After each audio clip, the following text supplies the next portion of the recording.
Good morning to all of you. आज हम पढ़ते हैं ट्रिग्नोमेट्री क्लास 10th, है ना। चलिए तो हम बेसिक पार्ट से शुरू करते हैं। आप लोगों को पता है कि ट्रेंगल जो बनता है वो 3 साइड्स ट्रेंगल बनाएंगे हम। उसे नाम अगर दे दे ए दे दिया, चलिए इसे बी नाम दे दिया, इसे दे दिया सी, ठीक है।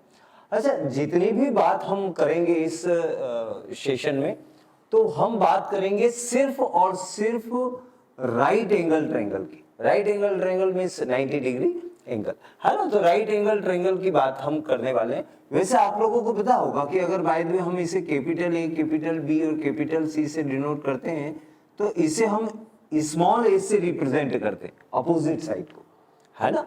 और इसे रिप्रेजेंट करा तो हमने बी से रिप्रेजेंट कर दिया, और इसकी अपोजिट साइड को हमने स्मॉल सी से डिनोट कर दिया, है ना। कभी भी कहीं दिखे आपको तो आपको ये ऐसा कन्वेंशन आपको दिखेगा, ठीक है ना। अच्छा, हम जो पढ़ने वाले हैं ट्रिग्नोमेट्री, तो ये फर्स्ट टाइम आप लोग इस पार्ट को देख रहे हैं।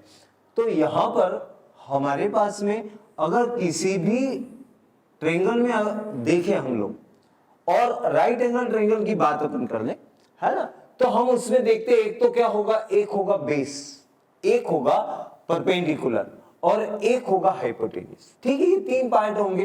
अच्छा, हाइपोटेनियस अगर देखा जाए तो हाइपोटेनियस तो लॉन्गेस्ट साइड होगी राइट एंगल ट्रायंगल में, और हाइपोटेनियस जो है वो तो हमें फिक्स दिखता है 90 डिग्री के सामने की साइड जो है वो अपन उसे किससे रिप्रेजेंट करते हैं, हाइपोटेनियस, ठीक है ना। अब हम जब आए तो हमें कभी कंफ्यूजन ये रहता है कि परपेंडिकुलर कौन सा।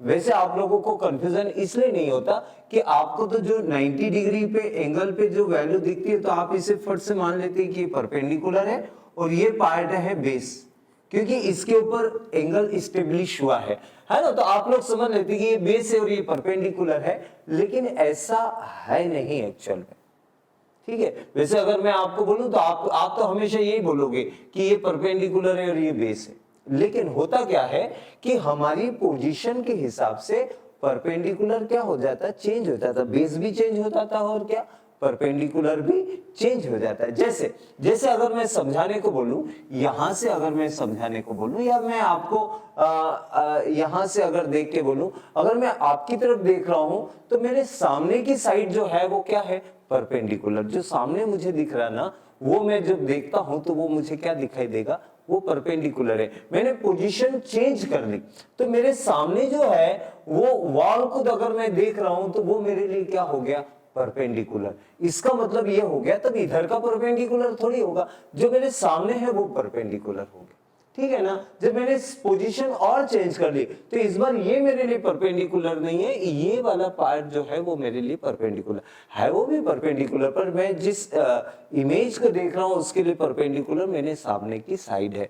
अगर आपने इतना सा पार्ट मेरा समझ लिया कि भाई अगर बाय द वे हम ये मेरे पास एक ट्रायंगल है और उसमें मैं बात अगर इसकी कर रहा हूं कि ये जो पार्ट है इसको मैंने नाम दे दिया, ये अगर मेरे लिए ए है तो ए पॉइंट के लिए परपेंडिकुलर जो हुआ वो उसके सामने की साइड जो है वो उसका परपेंडिकुलर है। जो पॉइंट आपको दिया है उसके सामने की साइड जो है वो परपेंडिकुलर। अगर कोई मुझे बोले, अगर बाय द वे मैंने यहां पर बी पॉइंट ले लिया और बी के लिए मुझे कोई परपेंडिकुलर बोलेगा तो ये नहीं होगा, क्योंकि बी पॉइंट इसके ऊपर है, तो हमारे सामने वाला जो साइड है ना उसे मैं बोलूंगा कि वो जो है वो क्या है, परपेंडिकुलर। ए पॉइंट के लिए बस इतनी सी बात अगर आप मेरी समझ गए तो ट्रिग्नोमेट्री आपके लिए बहुत बहुत बहुत आसान है ना। क्या कि अगर ए पॉइंट है तो ए पॉइंट के सामने की जो साइड है उसे हम बोलते हैं परपेंडिकुलर, क्लियर। अच्छा, बी पॉइंट के लिए उसके सामने की साइड मतलब ये वाली साइड जो है वो परपेंडिकुलर हो गया। अब मुझे कुछ पार्ट्स के आप जवाब दीजिए कि यहां पर परपेंडिकुलर कौन है। जैसे अगर मुझे बोला जाए कि मैंने एक कुछ नाम अलग दे दिए, मैंने नाम अलग दे दिए, मैंने यहाँ पर नाम दे दिया P, यहाँ पर नाम दे दिया Q और इसका नाम दे दिया R। ठीक है, तो PQR हो गया।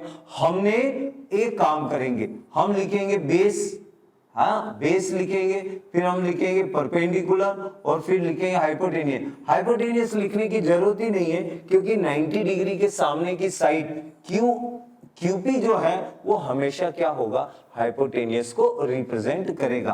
तो ये पार्ट मैं यहां से हटा देता हूं कि यार हाइपोटेनियस की अपन बात नहीं करते, हम तो बात करते हैं परपेंडिकुलर की।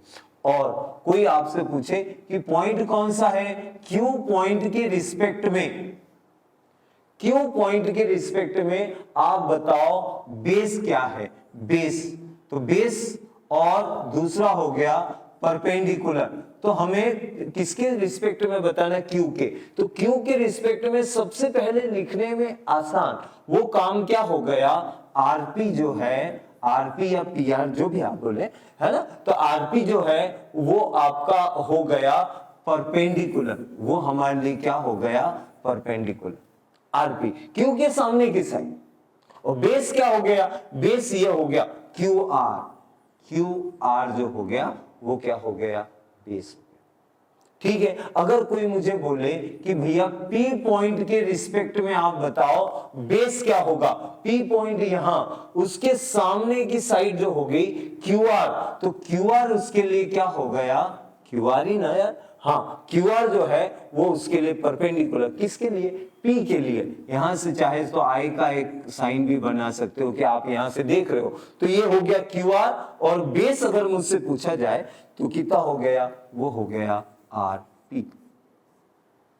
ठीक है, मतलब मैं आपको सिर्फ एक पॉइंट पे फोकस करना चाहता हूं कि जिस पॉइंट पे आप हैं, जैसे मान लीजिए P पॉइंट है, तो उसके सामने की साइड को आप सिर्फ परपेंडिकुलर अगर बोलना सीख गए और नेचुरली आप सीख गए, तो आपके लिए ये ट्रिग्नोमेट्री का जो आगे का पार्ट है वो बहुत ज्यादा इजी हो जाएगा। जैसे जैसे जैसे एक चीज और, हमने अभी तक जो वर्ड्स नहीं पढ़े हैं वो अब हम पढ़ने की कोशिश करते हैं। ट्रिग्नोमेट्री में कुछ पार्ट आता है, एक वर्ड होता है साइन थीटा, साइन थीटा। दूसरा क्या बेटा, दूसरा आ गया कॉस थीटा, और तीसरा क्या हो गया, टेन थीटा। वैसे आप लोग कहीं ना कहीं इन वर्ड्स को अब सुन चुके हो क्योंकि आप 10th में हैं, तो आपको अगर बुक देखी है तो आपको ये दिखने लगा होगा, sine theta, cos theta, tan theta. अच्छा ये है क्या, अरे क्योंकि ये है कुछ नहीं, अगर हमारे पास में एक ट्रायंगल है तो उसकी दो साइड का रेशियो है, ज्यादा कुछ नहीं, साइड्स का रेशियो, साइड्स का रेशियो होता है, उसे अपन वो अलग अलग नाम दे दिए, एक का साइन, एक का कॉस, एक का टेन। अच्छा साइन क्या होता है, तो ये इसका बोलना ये पड़ता है कि साइन थीटा, साइन थीटा किस किस साइड का रेशियो है, तो उसमें लिखा जाएगा परपेंडिकुलर अपॉन हाइपोटेनियस। किसका रेशियो बेटा, परपेंडिकुलर और हाइपोटेनियस का रेशियो, जिसे हम बोलते हैं sine theta. Perpendicular, perpendicular, perpendicular, ये बेस और ये हाइपोटेनियस, अभी अपन ने ऐसे ले लिया परपेंडिकुलर अपॉन हाइपोटेनियस। और साइन थीटा के बाद में एक आता है, वो आया है कॉस थीटा। क्या आ गया, कॉस थीटा। तो कॉस थीटा होता है, वो होता है base upon hypotenuse, base upon hypotenuse. ठीक है, बेस अपॉन हाइपोटेनियस। और टेन थीटा जो होता है ना, टेन थीटा होता है परपेंडिकुलर अपॉन बेस। क्या होता है, P अपॉन बी वहां आता है, एस से एच कैंसिल हो जाता, क्योंकि टेन थीटा जो होता है ना वो sine theta upon cos theta होता है। टेन थीटा जो होता है वो क्या होता है, साइन थीटा। अगर कोई टेन थीटा को मुझे लिखने को बोले तो मैं क्या लिखूंगा, sine theta upon cos theta. आप इसे 2-4 बार रिवर्स करके देख सकते हैं कि मैंने क्या बोला, साइन थीटा, कॉस थीटा और टेन थीटा। तो हमने इसे याद करना हो, अगर हमें याद करना हो sine theta, cos theta, tan theta, तो मैं एक बार फिर से यहाँ पर लिखने की कोशिश करता हूं। आपको अगर याद हो गया हो तो मुझे बताना कि आप क्या याद करा है। तो मैंने लिखा, सबसे पहले लिखा साइन थीटा, तो साइन थीटा होता है perpendicular upon hypotenuse, perpendicular upon hypotenuse. Cos theta क्या होता है बेटा, कॉस थीटा जो होता है, कॉस थीटा, ये थीटा कुछ नहीं है, वो एंगल है, एंगल है ना। कॉस थीटा, थीटा मतलब क्या हो गया, बेस अपॉन हाइपोटेनियस, और साइन डिवाइडेड बाय कॉस होता है तो एस से एच कट जाएगा, तो टेन थीटा उसका नाम है। Tan theta is equal to क्या हो गया, परपेंडिकुलर अपॉन बेस।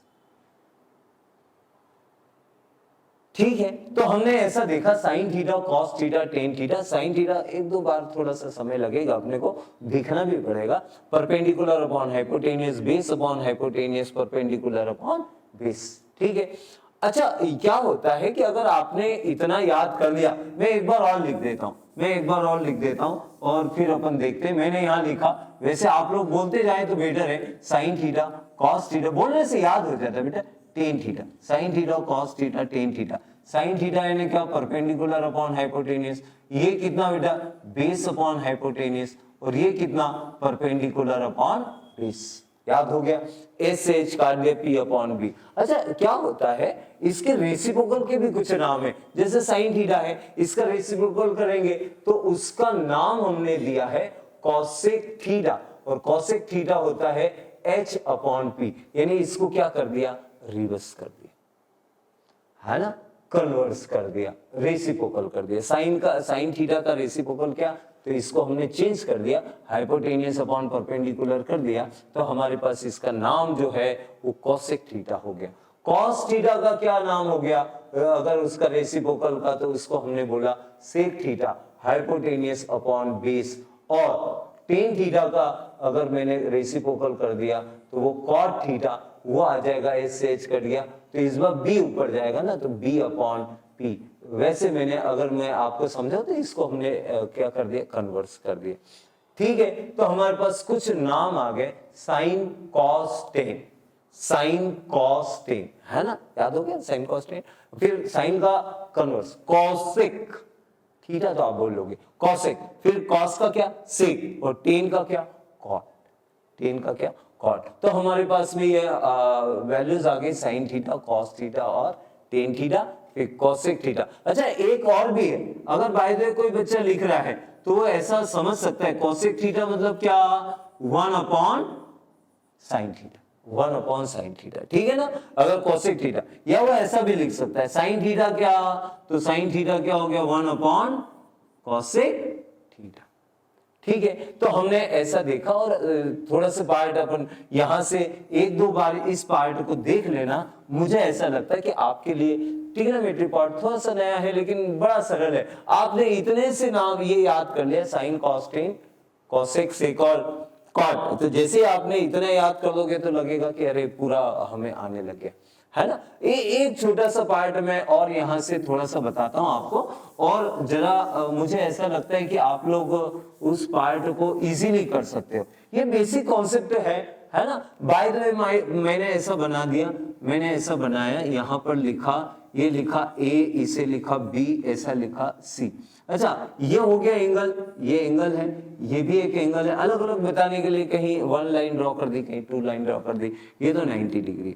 अच्छा कोई हमसे पूछे कि भाई साहब साइन ए बताओ, साइन ए, और मुझे पता है ए जो होता है वो परपेंडिकुलर अपॉन हाइपोटेनियस होता है, साइन, साइन। लेकिन अगर मुझे लिखना पड़े तो मैंने आपको बताया था ए का मतलब क्या, कि आप ए पॉइंट पे चले जाओ, ए पॉइंट पे चले गए, ए के सामने की साइड क्या है, उसे अपन बोलते हैं परपेंडिकुलर। तो इस ए के लिए परपेंडिकुलर जो हो गया ना बेटा, वो हुआ बीसी। क्या हो गया, आप बस इतना से याद कर लो, या पता चले कि इसको थोड़ा सा समझ लो कि अगर ए है, ए के सामने का परपेंडिकुलर होता है, ये परपेंडिकुलर है, ये इसके लिए बेस, और ये वाला पार्ट हाइपोटेनियस, मतलब एक्सरसाइज 8.1 आपके लिए बड़ी इजी सी हो जाएगी। कैसे, मैंने बीसी लिखा, हाइपोटेनियस तो आपका क्या है बेटा, एसी है, एसी।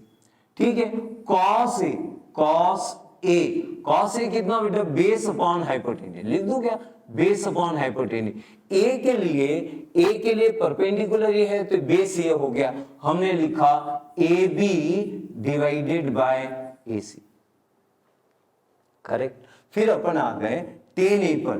टेन ए क्या होता है बेटा, टेन ए होता है परपेंडिकुलर अपॉन बेस। तो हमारे पास आ गया perpendicular upon base. Perpendicular A के लिए परपेंडिकुलर जो है वो BC है और ए के लिए जो बेस है वो AB है।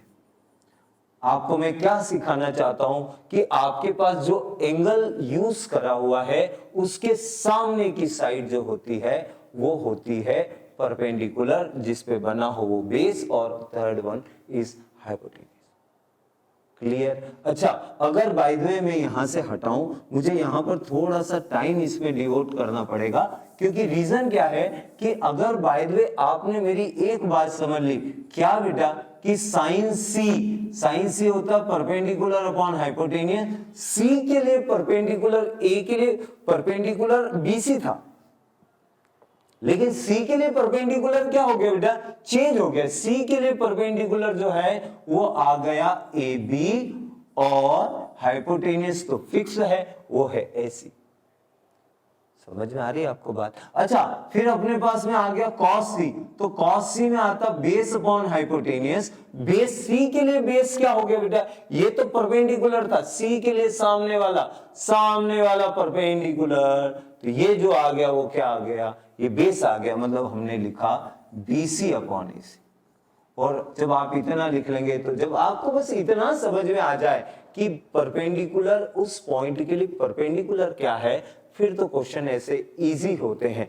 जैसे मैंने यहां पर एक पार्ट हम लेने की कोशिश करते हैं और उसे सॉल्व भी करते हैं। देखो क्या लिखा कि भाई साहब एक ट्रायंगल बनाओ आप, तो ट्रायंगल मैंने बनाने की कोशिश करी और ट्रायंगल कैसा बना दिया, क्योंकि आपके लिए AB जो है, AB इसने बोला कि राइट एंगल ट्रायंगल कहां है, राइट एंगल ट्रायंगल B पे है, तो मैंने ये B यहां लिख दिया क्योंकि ये 90 डिग्री है ना। फिर उसने दिया हुआ है कि AB जो है वो आपको दे रखा 24, तो मैंने इस वाले पार्ट को नाम दे दिया A और मैंने कहा ये 24 है, ठीक है। और BC जो है इसको मैंने नाम दे दिया C।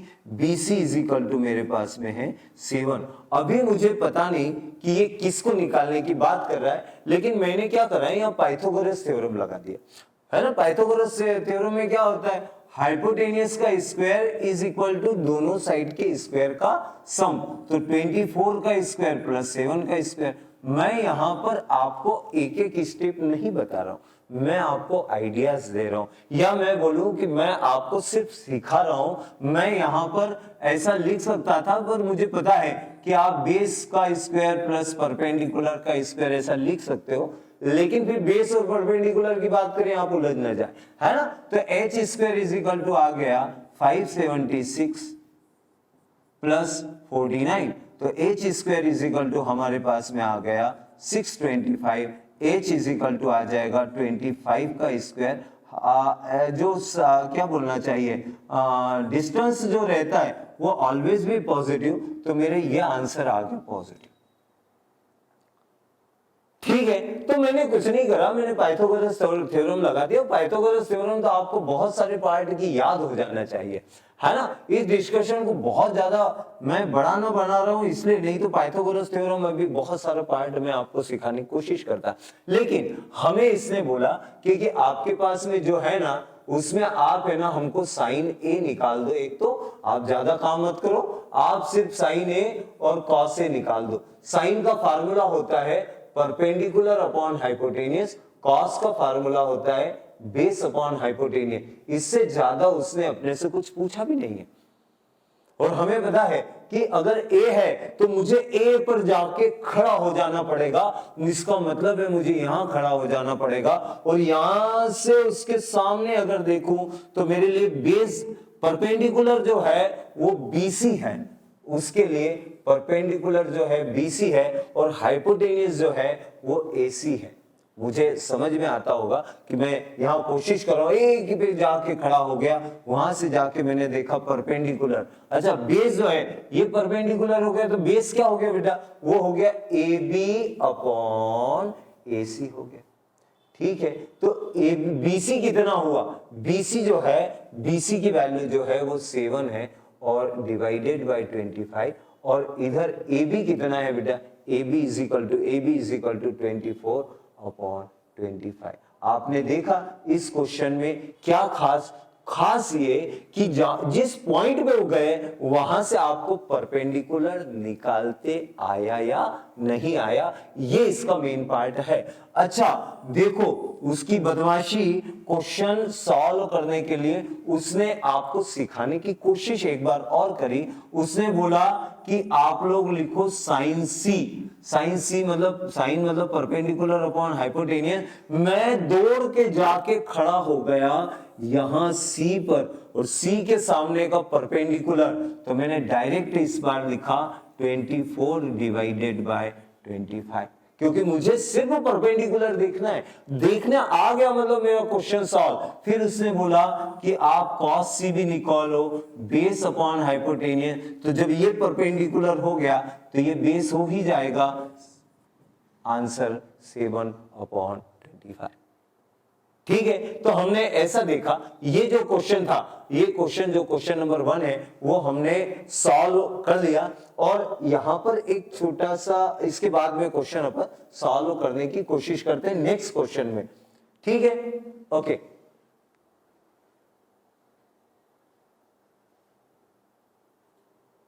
क्वेश्चन आपने बोर्ड पे देखे तो एक डायग्राम दिया हुआ है ना। वो डायग्राम अपन फिर से बनाएंगे और आप देख रहे होंगे कि यहां पर उसने दिया है कि इसकी वैल्यू निकालिए 10p और किसकी, cot r की। निकाल लेते, कोई बहुत बड़े बात नहीं। अच्छा, मैं है ना इस डायग्राम को दोबारा बनाने की कोशिश करता हूं। देखो, तो मैंने इस डायग्राम को आपके लिए थोड़ा सा रफ फॉर्मेट में बना दिया। 90 डिग्री तो आपको दिख ही रहा है। अच्छा, ये जो दिया है नाम भी लिख देता हूं यहीं से, P, Q और क्या दिया हुआ है, R दिया हुआ है। अच्छा, इसकी वैल्यू दी है 12, ये दिया है 13। आपको समझ में आ रहा होगा कि हमें हाइपोटेनियस जो दे रखा है, हाइपोटेनियस वो दे रखा 13 का स्क्वायर, यानी कितना 169। बहुत ज्यादा 13 का स्क्वायर लिखूं फिर 169 अगली स्टेप में लिखूं, ना 13 का स्क्वायर 169 आपको याद है, नहीं याद है फट से याद कर लो, है ना। बेस अपन इसे मान लेते हैं, अभी बेस अपने लिए QR का स्क्वायर हुआ, QR का square is equal to perpendicular 12 कितना बेटा 144, 169 ट्रांसपोज कर दे तो प्लस की वैल्यू इधर आएगी तो कितना हो जाएगा बेटा, माइनस की हो जाएगी। ये हो गया QR का स्क्वायर, ये जो माइनस करोगे तो आपका आएगा 25। अरे ये तो याद होना चाहिए, है ना। ये आ गया 5 का स्क्वायर, तो ये कितना हो गया QR का स्क्वायर, स्क्वायर से स्क्वायर हट गया तो इसकी वैल्यू जो आ गई वो कितनी आ गई, 5 आ गई। तो देखो मेरे पास यहाँ 5 आ गया, तो मैं यहाँ पर इस पे 5 लिख देता हूं। ठीक है, और अब आपको क्या याद नहीं कि जो अभी थोड़ी देर पहले हमने पढ़ा था, वो ये पूछना चाहता है कि इन बच्चों को आता नहीं। ऐसा है क्या कि आपको आता नहीं? कैसे? इसने बोला 10p माइनस cot r। अब आप जहां से भी देखना चाहें 10p क्या होता है। अच्छा 10 क्या होता है, मैं कहां पे लिख दूं? मैं ऐसा सोचता हूं कि मैं इसे थोड़ा सा स्मॉल पार्ट करके यहां पर आपके लिए लिख देता हूं कि 10 क्या होता है। तो आपको पता है 10 जो होता है tan theta is equal to होता है परपेंडिकुलर अपॉन बेस, होता है ना परपेंडिकुलर अपॉन बेस। चलो तो 10p दौड़ के मैं गया और P कहां दिखा मुझे, कहां दिखा, अरे यहां दिखा, P पर जाके खड़ा हो गया। P के सामने की साइड जो है वो परपेंडिकुलर होती है भाई। हाँ तो मैंने लिखा, ये लिखा था परपेंडिकुलर, तो P के सामने का परपेंडिकुलर, तो मैंने लिखा 5 डिवाइडेड बाय, या आप एक स्टेप और अगर बढ़ाना चाहते हो कि तो आप ऐसा भी लिख सकते हो QR डिवाइडेड बाय क्या बेटा, परपेंडिकुलर अपॉन बेस, यानी कितना PQ। ठीक है, और माइनस कॉट जो होता है वो 10 का क्या हो जाता, उल्टा हो जाता, तो कॉट R, तो कॉट जो रहता है, चलो यहां लिख देता हूं, cot theta is equal to base upon perpendicular, क्या बेस अपॉन परपेंडिकुलर। तो 10 का रिवर्स 10 का रिवर्स क्या होता है कॉट, तो ये P अपॉन B है तो इसे B अपॉन P लिख दिया, बेस अपॉन परपेंडिकुलर। अच्छा R पे जाके खड़े हो जाओ, क्योंकि इसने R बोला है तो हमें पहले निकालना बेस, तो बेस की ये तो परपेंडिकुलर है, इसके सामने का परपेंडिकुलर, तो बेस क्या हो गया, तो हमारे लिए आ गया Q R divided by perpendicular कितना पी क्यू। अरे बाप रे, ये तो ऐसे ही हो गया, क्यू आर की वैल्यू वहां से देखो कितनी 5, पी क्यू की वैल्यू देखो कितनी 12, इधर कितना 5 अपॉन कितना 12, अरे वही तो है यार, आंसर कितना आ गया 0। दोबारा आप रिपीट करके देख सकते हो, क्वेश्चन में कोई ज्यादा दम है नहीं, तो इसलिए हम लोग नेक्स्ट क्वेश्चन पे आ जाते हैं। नेक्स्ट क्वेश्चन पे इसने हमें एक बहुत अच्छा पार्ट हमें सीखने को बोला है, तो हम सीख लेते हैं, लॉ अभी सीख लेते हैं। क्या है कि भैया एक आप डायग्राम बनाओ, उसमें है ना साइन ए ले लो, और हमें दिया हुआ है sine A is equal to 3/4। तो अपन साइन जानते क्या होता है बेटा, परपेंडिकुलर अपॉन हाइपोटेन्यूज होता है ना। तो हमने साइन ए परपेंडिकुलर, ए के सामने का परपेंडिकुलर उसे 3 ले लिया, हाइपोटेन्यूज 3, इसे हमने 4 ले लिया। इस बार हम नाम दे देते, इसका बी दे देते, इसका नाम सी दे देते। हाइपोटेन्यूज का स्क्वायर AC का square is equal to AB का स्क्वायर प्लस BC का स्क्वायर। आप क्लास 6 से ये बातें कर रहे हैं, है ना, पाइथागोरस थ्योरम की। तो AC का स्क्वायर कितना बेटा 16, AB का स्क्वायर कितना हमें पता नहीं, और BC का स्क्वायर कितना हुआ 9। अच्छा, 16 minus 9 is equal to AB square. चलो मैं कहां लिख दूं यार, ये कितना आ गया, यहां लिख देते। चलो AB square is equal to 7, यानी क्या हो गया 7 रहेगा, तो AB इज इक्वल टू कितना हो जाएगा √7 का होल स्क्वायर। तो AB इज इक्वल टू कितना आ गया, AB इज इक्वल टू आ गया √7। क्यों सही लिख रहा हूं ना, 16 है, 16 में से 9 गया तो 7 ही बचेगा यार। हाँ ठीक है, तो हमारे पास में ये पार्ट जो आ गया वो कितना आ गया √7 आ गया। ठीक है भैया, अगर आपने इतना हमें बता दिया तो आगे का हम बता देते हैं कि ना, लॉ कॉस ए क्या होगा बेटा, बेस अपॉन हाइपोटेनियस। अब देखो ए के सामने का परपेंडिकुलर तो ठीक है, बेस कितना है √7 डिवाइडेड बाय 4। 10 तो नहीं दिया था ना साइन और हाइपोटेन्यूज, ठीक है। और 10 कितना होता है बेटा 10a हो जाएगा परपेंडिकुलर अपॉन बेस। ए के सामने का परपेंडिकुलर हो गया 3, और बेस कितना हो गया, अरे सॉरी हाँ 10 ही तो लिखना है, 10 तो परपेंडिकुलर अपॉन बेस ही होगा, तो 3 ये आ गया, बेस कितना आ गया, बेस आ गया √7। क्या करा, अगर मैं आपसे बोलूं तो मैंने क्या करा पता है, कि सिर्फ ए के सामने की साइड जो है उसे आइडेंटिफाई करा और उसे नाम दिया है मैंने परपेंडिकुलर। ओके चलिए हम नेक्स्ट क्वेश्चन की तरफ। ये इजी क्वेश्चन है यार, इसमें कुछ नहीं, एक बार आप रिपीट करके देखेंगे आपको आ जाएगा। हाँ कोई खास बात नहीं थी। अच्छा एक और देखो, ये हमसे फिर एक छोटा सा क्वेश्चन सॉल्व करवाने की कोशिश करता है। क्या करता है, उसने लिखा 15, मैं यहां पर लिख देता हूं अपने लिए, थोड़ा सा स्पेस थोड़ा ज्यादा हो जाएगा, तो मैंने यहां लिखा 15 cot A is equal to कितना बेटा 8। तो cot A is equal to कितना हो गया 8/15। अच्छा कॉट देखो 10 होता है, हम याद ऐसे ही रखते हैं, हम लोग याद ऐसे ही रखते हैं कि 10 होता है परपेंडिकुलर अपॉन बेस। तो कॉट क्या हो गया, बेस अपॉन परपेंडिकुलर। उसके बेस पे एक डायग्राम बना दिया। हमने कहा भैया तूने ए लिखा है, तो ए हमने यहां लिख दिया। तो हमने देखा परपेंडिकुलर कितना, तो हमने लिखा 15 और बेस कितना 8। अब अगर कोई हमसे पूछे कि हाइपोटेनियस का square is equal to base का स्क्वायर प्लस परपेंडिकुलर का स्क्वायर, तो 225 और कितना बेटा 64, किसका आ जाता 289 मुझे याद है, आपको याद है या नहीं याद है मुझे पता नहीं, पर 17 का स्क्वायर है, तो ये कितना आ गया, ये आ गया 17। खेल खत्म।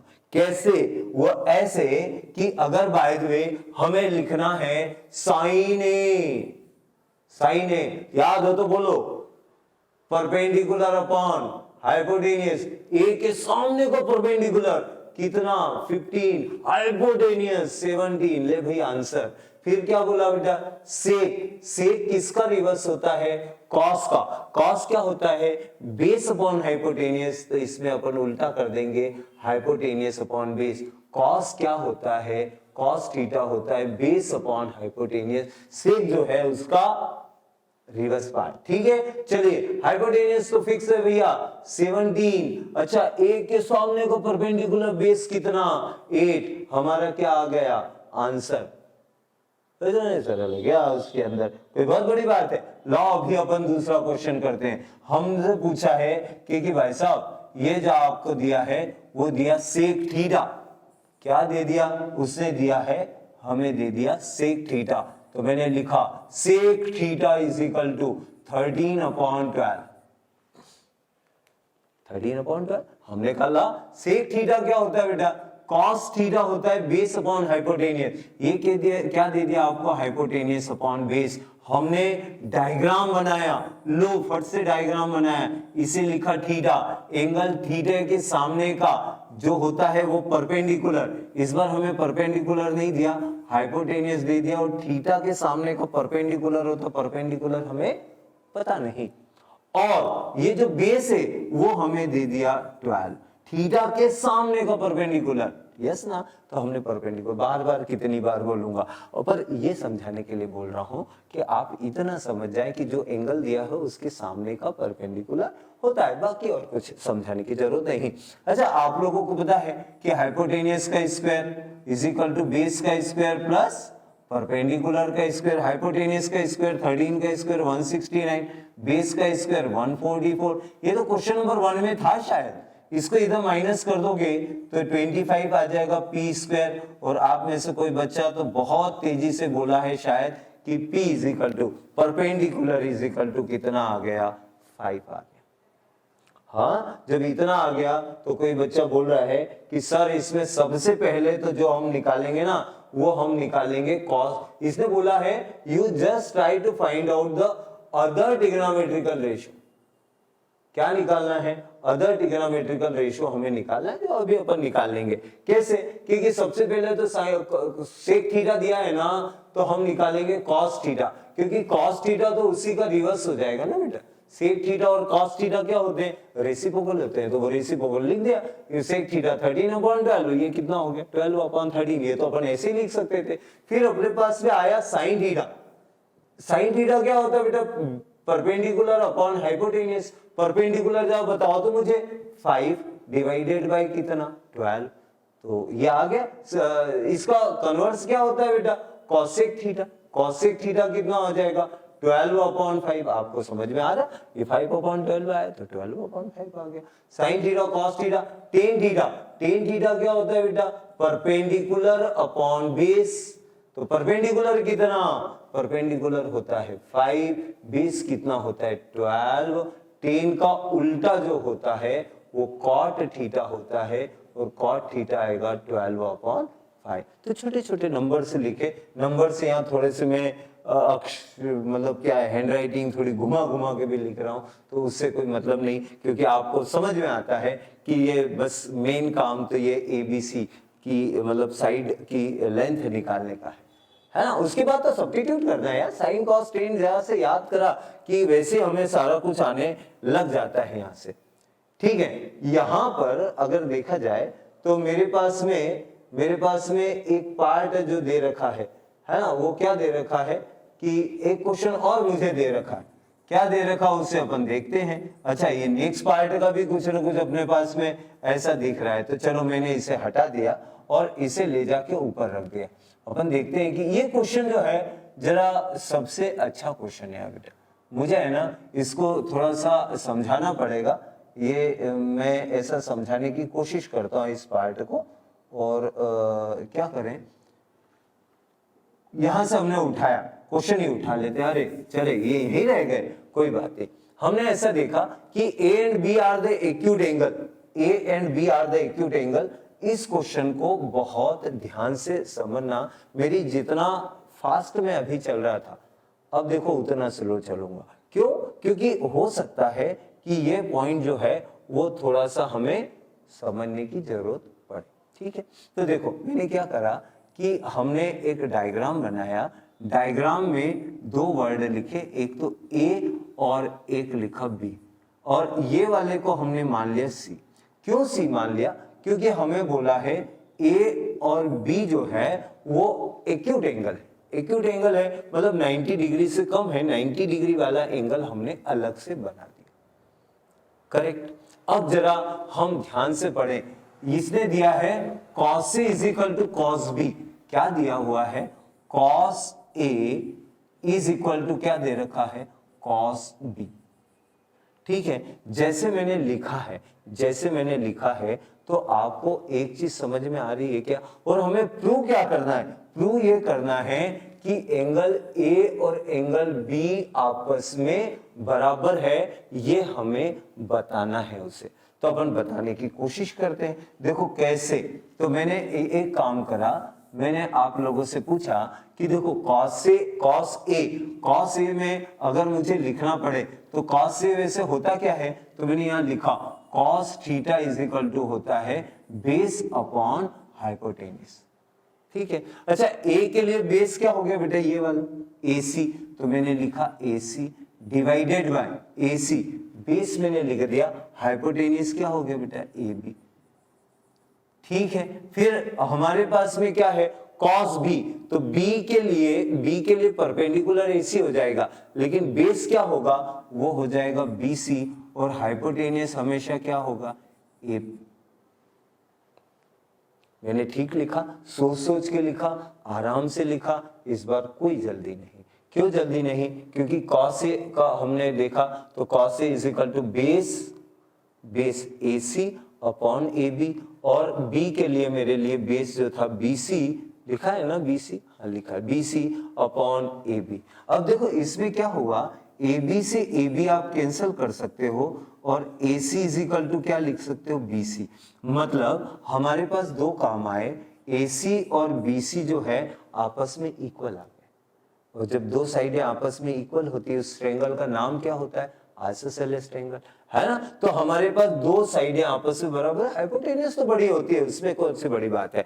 तो हमने देखा, और आपको एक प्रॉपर्टी पता होगी, क्या प्रॉपर्टी पता होगी? कि आइसोसेलेस ट्रायंगल में ऑपोजिट एंगल्स आर इक्वल, है ना। The sides are equal, then opposite angles are equal. तो देखो AC लिखा है, तो AC के अपोज में एंगल कौन सा है? एंगल B है, और ये बराबर का साइन, और BC के अपोज में जो एंगल है वो एंगल A है।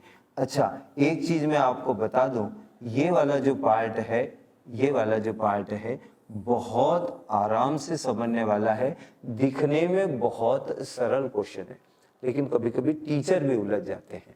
क्यों? क्योंकि अगर बाय द वे ये वाला पार्ट हमें ध्यान में ना आया, cos A is equal to cos B की, इसमें हमें बेस अपॉन हाइपोटेन्यूज की वैल्यू रखनी है, ये दोनों पार्ट सेम आते हैं, इन्हें कैंसिल कर दीजिए, साइडें equal, if the sides are equal then opposite angles are also equal. उस प्रॉपर्टी का यूज करके मैंने बताया एंगल B और एंगल A आपस में इक्वल है। ये जो क्वेश्चन है, क्वेश्चन नंबर 6, ये सबसे अच्छा लॉजिकल क्वेश्चन है। अभी तक के क्वेश्चन मैंने आपको बोले नहीं थे कि लॉजिकल बहुत अच्छे क्वेश्चन है ऐसा वैसा, वहां तो सिर्फ वैल्यू रखनी है, सब्स्टिट्यूट करना, हमारा आंसर आ जाता है ना। तो वहां पे मुझे ज्यादा कुछ उसमें बताने की जरूरत नहीं थी। अच्छा बहुत सारे बच्चों के साथ में प्रॉब्लम ये है कि कई बार क्या होता है कि एलसीएम नहीं आता है, तो एलसीएम नहीं आता है तो एनसीईआरटी बुक में फिर से एक बार आपको सिखाने की कोशिश करी कि आपको एलसीएम आ जाए। देखो यहाँ पर हमें दिया है cot A is equal to कितना? 4/3, और हमें आंसर किसका निकालना है? हमें आंसर निकालना 1 minus 10 square A divided by 1 plus 10 square A। इसका आंसर उस आंसर के इक्वल होना चाहिए, किसके बेटा? cos square A minus sine square A के। तो चलो हम निकालने की कोशिश करते हैं। वैसे आप लोगों को अब तक समझ में आ गया होगा कि cot जो होता है, tan जो होता है परपेंडिकुलर अपॉन बेस होता है, तो बेस अपॉन परपेंडिकुलर हो गया। मतलब अगर मैं परपेंडिकुलर अभी इसे मान लूं तो ये 3 हो गया, ये 4 हो गया। और आपसे अगर मैं बोलूं कि परपेंडिकुलर का स्क्वायर प्लस बेस का स्क्वायर इज इक्वल टू कितना आ जाएगा, 9 प्लस 16 25, तो ये हो जाएगा हाइपोटेनियस का स्क्वायर। तो हाइपोटेनियस इज इक्वल टू कितना आ जाएगा, 5। अच्छा, ये पार्ट में इसलिए जल्दी कर रहा हूं क्योंकि ये पार्ट 8th से आप लोग करते हैं। आप देखोगे अरे कि सर तो वही पढ़ा रहे हैं, है ना। तो हमने ऐसा देखा। अच्छा, ए के हिसाब से अरे अरे अरे अरे हाँ चलो, तो मैंने ए यहाँ लिखा वास्तव में, है ना, जो लिखा हुआ था उसके हिसाब से मुझे बनाना था ना, तो मैंने ए यहाँ बना दिया। तो ये आ गया बेस, ये आ गया बेस, ये आ गया परपेंडिकुलर, ए के लिए परपेंडिकुलर बेस या हाइपोटेनियस। चलो, तो मैंने यहां से लिखने की कोशिश करी, है ना। तो मैंने क्या लिखा, 1 माइनस 10 स्क्वायर ए। 10 यानी क्या, अरे इसी का उल्टा कर लेते हैं। कॉट ए तो दे रखा, 10 ए कितना हो गया, 3/4 का whole square divided by 1 plus 3/4 का होल स्क्वायर। कितना यार, 1 माइनस 9/16 डिवाइडेड बाय 1 प्लस 9/16। अच्छा, एलसीएम ले लें क्या, मैं यहां ले लेता हूं यार एलसीएम। आपने ध्यान रखना, वहां के बाद में यहां है, ऊपर वाले पार्ट का एलसीएम आया 16, तो ये कितना आ गया बेटा, 16। अच्छा, आपको मैं बता दूं, जब दोनों का मल्टीप्लाई नीचे होता है तो ये उधर चले जाता है, इसका मल्टीप्लाई इधर, तो 16 माइनस 9, पर दोनों का मल्टीप्लाई आना चाहिए, इन दोनों का एलसीएम का, दोनों का एलसीएम, दोनों नंबरों का मल्टीपल होना चाहिए। 1 इंटू 16 ही आया, तो कितना हो गया, 16 प्लस 9 कितना हो गया बेटा, ऊपर ये 16 से 16 कैंसिल हो जाएगा, क्यों, रेसिप्रोकल हो जाएगा, रेसिप्रोकल होगा कैंसिल हो जाएगा, बंदर गुलाट खा जाएगा, ऐसा बोलते हैं। 7/25 किसका आंसर आया। जब हमने इसे सॉल्व करा तो आप देख सकते हैं, दोबारा देख सकते हैं कि भाई इसको अगर सॉल्व करा तो ये 16 एलसीएम लेके हमने सॉल्व कर दिया। हमें आंसर इसका भी कितना लाना है बेटा, इसका आंसर लाना 7/25 cos ए बेस अपॉन हाइपोटेनियस, यानी क्या लिख दो बेटा, यहां मैंने लिख दिया 4/5 का होल स्क्वायर। परपेंडिकुलर वो आपको दिख रहा होगा, परपेंडिकुलर जो है वो 3/5 का स्क्वायर। यहां से अगर देखा जाए तो 16/25 माइनस 9/25, एलसीएम जो आ गया वो 25 आ गया, एलसीएम जो आया वो कितना आ गया, वो 25 आ गया। और आपको बहुत छोटे से सिखाया हुआ है, 16 माइनस 9, बीच में माइनस है ना, तो ये कितना आ गया, 7। तो इसका आंसर भी कितना आया, 7/25, और इसका भी आंसर आ गया 7/25। किसी एड में भी आप देखते हैं left hand side is equal to right hand side, तो ठीक है, 7/25 इज इक्वल टू 7/25। इसका मतलब हुआ कि ये दोनों के आंसर जो है वो आपस में मैच करते हैं, मतलब ये लेफ्ट हैंड का पार्ट और राइट हैंड का पार्ट दोनों आपस में इक्वल है, यानी दोनों की वैल्यूज आपस में सेम आ रही है, ऐसा हमारा बोलने का मीनिंग है। ठीक है, चलिए हमने फिर यहां से एक क्वेश्चन उठाया जो क्वेश्चन नंबर 1 जैसा है, क्वेश्चन नंबर 1 जैसा है। मैं इसको थोड़ा सा छोटा भी कर देता हूं कि जगह हम देखते हैं। अच्छा, हमें दिया है 10a, और यहां से मैंने फटाफट उठाया, मैंने यहाँ पर एक डायग्राम बना दिया है, डायग्राम बनाया, तो ए अपन यही लिख देते, ए मतलब 10a इज इक्वल टू हमें दे रखा है 1/√3, यानी क्या, 1 डिवाइडेड बाय √3, यानी परपेंडिकुलर अपॉन हाइपोटेनियस। हाइपोटेनियस हमें √3 दे रखा है, परपेंडिकुलर 1 है। अब अपन निकाल लेते हैं, हाइपोटेनियस का square is equal to base का स्क्वायर प्लस परपेंडिकुलर का स्क्वायर, √3 का स्क्वायर, तो यहाँ 3 आ गया, बेस हमें पता नहीं, ये हमारे पास 1 आ गया, इसको इधर ले गए तो 2 आ गया, यानी b स्क्वायर, तो इसको √2 का स्क्वायर लिख दिया, बेस इज इक्वल टू √2। कितना आ जाएगा, बेस इज इक्वल टू हमारे पास में आ गया √2। ठीक है बेटा, दोबारा आप देखते रहें, आपको जरूर समझ में आएगा। कोई छोटी छोटी सी बात है, कोई बहुत बड़ा काम है नहीं। बस अगर बाय द वे आपको इतना बनाना आ गया है, इतना सॉल्व करने आ गया है, तो बाकी तो अपन ऐसे ही कर देंगे। क्या लिखा हुआ है? साइन ए, साइन ए। अच्छा, आंसर ही पहले निकाल लेते, नहीं तो फिर परेशानी। ए मतलब क्या? साइन मतलब क्या होता है बेटा? Perpendicular upon hypotenuse. ए पे जाके खड़े हो गए, ए पर। ओ माय गॉड, इसने बोला है राइट एंगल एट बी, तो इसका नाम बी है और इसका नाम सी है, तो चलो बढ़िया। तो हमने ऐसा देखा, साइन ए परपेंडिकुलर कितना? ए के लिए 1, हाइपोटेन्यूज कितना? √3। चलो, तो साइन ए आ गया। कॉस ए भी निकाल ही लेते। कॉस ए मतलब बेस अपॉन हाइपोटेन्यूज। बेस कितना है? √2 अपॉन √3। हाइपोटेन्यूज √2 देखा था ना, अभी अपन ने निकाला था। फिर यहां पे फिर अपन ने निकाला sine C, perpendicular upon hypotenuse. Sine C perpendicular कितना? √2 अपॉन √3। और फिर क्या बचा यार? कॉस सी जो रहेगा तो बेस अपॉन हाइपोटेन्यूज, तो बेस अब चेंज हो जाएगा, सी के लिए बेस जो है 1 आ जाएगा, तो 1 अपॉन √3। ठीक है, अब मैं इसे लिख देता हूं। क्या लिख दूं? हमें बोला है sine A cos C plus cos A sign सी। इसका आंसर लाते हैं अब। हाँ, तो हमने देखा साइन ए 1 अपॉन √3, फिर कितना? Multiply by sine A cos C. C क्या है? ये रहा 1 अपॉन √3 प्लस, अरे बाप रे, मेरे पास आंसर क्या आना चाहिए वो देखना पड़ेगा। कॉस ए √2 अपॉन 3 और साइन सी √2 अपॉन √3। कितना आंसर आया बेटा? 1 upon 3 plus 2 upon 3, 3 upon 3। Answer कितना? 1। ठीक है, सिंपल सा क्वेश्चन, कोई खास नहीं है ना। अब अपन करते हैं यहां से, अरे यार इतनी जगह में दूसरा क्वेश्चन भी मैं सॉल्व कर देता हूं, आपके लिए इजी रहेगा, है ना, कन्विंसिंग रहेगा। कॉस ए वहां से आप देख रहे हो, है ना। चलो यहां लिख देता हूं, कॉस सी माइनस साइन ए साइन सी। चलो कॉस ए किधर है भैया? कॉस ए ये रहा √2 अपॉन √3। कॉस सी ये रहा 1 अपॉन √3 माइनस साइन ए वो रहा 1 अपॉन √3।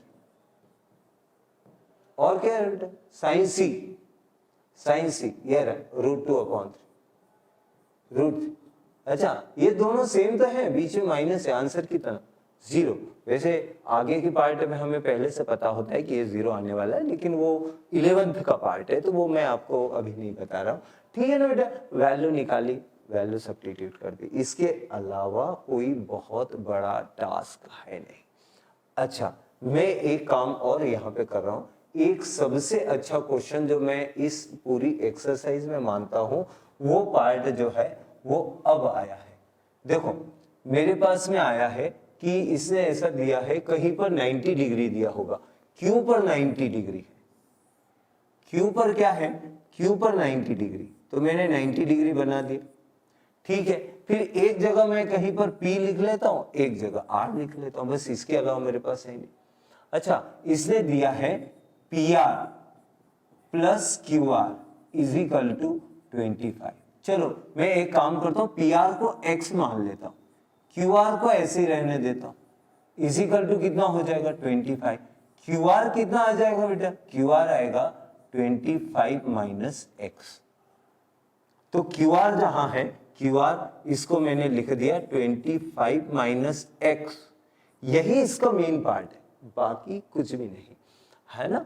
और अपन ने किसको माना था बेटा? X। PR को अपन ने मान लिया था, PR को हमने X मान लिया था, और बचा हुआ पार्ट जो है PQ, उसे उसने क्या दे रखा? 5 दे रखा।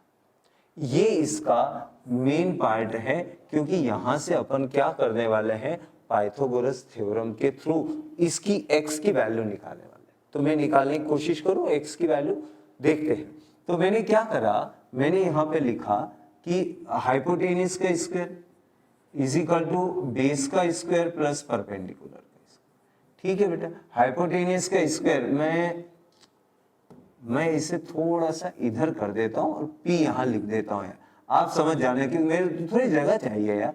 एक्स स्क्वायर बेस मतलब 25, 5 का स्क्वायर कर दो, 5 का स्क्वायर 25, इसका कर देते प्लस 25 माइनस एक्स का होल स्क्वायर। ठीक है, अच्छा देखो इसको अब मैं क्या करता हूं, यहां से मैंने लिखा x square is equal to 25 plus a का स्क्वायर यानी 25 का square plus b square a square plus b square minus 2 into a into b, 2 into 25 into x. अरे यार a माइनस बी के होल स्क्वायर का फार्मूला लगा दिया, तो a स्क्वायर मतलब कितना बेटा 25 का स्क्वायर 625। मैं सब मानता हूं कि आप है ना इतना तो जानते हो, है ना, ठीक है ना। तो 25 का स्क्वायर 625 एक्स स्क्वायर और माइनस 2 इंटू 25 इंटू ए, यानी मैंने फार्मूला लगाया a माइनस बी का whole square, a minus b का whole square is equal to a square plus b square minus 2ab। तो a और b की वैल्यू सब्स्टिट्यूट कर दी, कोई खास नहीं, चलो हटाओ। तो ये हो गया एक्स स्क्वायर, अच्छा x square is equal to 650, ये 650 हो गया ना, plus x square minus 50x। अच्छा एक्स स्क्वायर से एक्स स्क्वायर कट गया क्योंकि ये इधर आएगा माइनस हो जाए, इसको इधर ले आते, कितना हो गया बेटा 50x इज इक्वल टू, ये माइनस का था इधर आया तो प्लस हो गया, ट्रांसपोज करा तो प्लस हो गया, ये कितना 650, जीरो से जीरो सॉरी जीरो से जीरो कैंसल, 5 से 65 कैंसल, तो x इज इक्वल टू कितना आ जाएगा 13 टाइम्स, 5 से 65 13 टाइम्स कैंसल होगा। इसका मतलब क्या हुआ, x अपने पास आ गया 13 और 25 माइनस 13 यानी कितना 12, यानी हमारे पास में परपेंडिकुलर आ गया, बेस आ गया और हाइपोटेनियस भी आ गया। जब ये सब आ गए तो निकालना क्या है साइन पी। तो चले जाओ भैया, दौड़ के भाग के गया और पी पे जाके खड़ा हो गया, तो पी पे जब गया तो वहां पे साइन पी आता परपेंडिकुलर अपॉन हाइपोटेनियस।